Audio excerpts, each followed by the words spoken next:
සකු සයුරින් දිය දෝතක්. එහි 6 වන පියවර වශයෙන් අද ඉදිරිපත් කරන්නේ නාරායණශර්ම කෘත හිතෝපදේශයේ මිත්‍රලාභයේ එන 34 වෙනි පද්‍යයයි.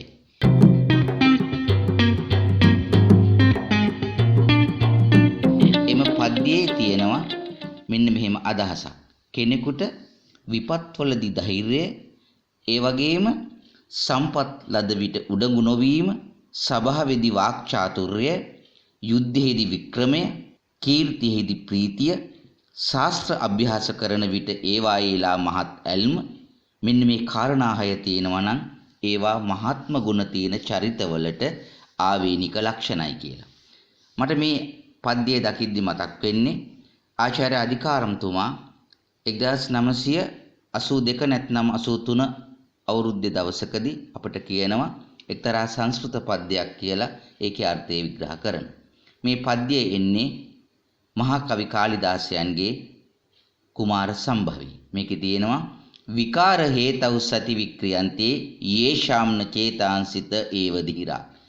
මේ අර්ථය තමයි හිත අවුල් කරවන හේතුවක් තියෙන විටත් කෙනෙකුගේ හිත අවුල් වෙන්නේ නැත්නම් ඒගොල්ලෝ තමයි ප්‍රඥාවන්තයෝ. මේ අපි අද කතා කරන පද්‍යයේ තියෙන විපතක් ආපු විට ධෛර්යය අත් නොහරින කෙනා. ඔහුට තියෙන්නේ මේ ගුණයයි. මේ චරිත ලක්ෂණ ටික ඊටාම වැදගත් ජීවිතේදී කාරණා 6ක් කියනවා.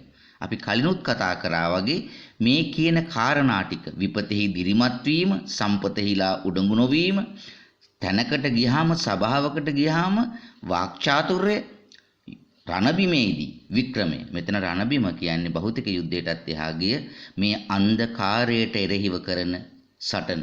අපිට අවශ්‍ය කරන්නේ අඳුරට එරෙහිව සටන් කරන ආලෝකයේ රණකාමී. ඒ කාරණයක් සිහිපත් කරනවා. කීර්තියේදී ප්‍රීතිය. ඒ වගේම කීර්තිය ආවහම සතුටු වෙන එක වරදක් නෙමෙයි, ඇත්ත සන්තුෂ්ටිය.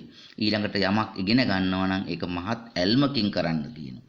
මේ කාරණා 6 ඇතුළත් කරලා අපිට එක්තරා විදිහක මෙන්න මේ විදිහේ සිංහල පද්‍යයකට ගොනු කරන්න පුළුවන්. විපතෙදි දිරිය සම්පත් ළඟ ඉවසීම, සබයට වදන් රණ බිම විකුමන් පෑම, දැනුමෙහි ඇල්ම කිත් ලද විට තුටු වීම, උතුමන් සිරිත බව සලකනු හැමදාම.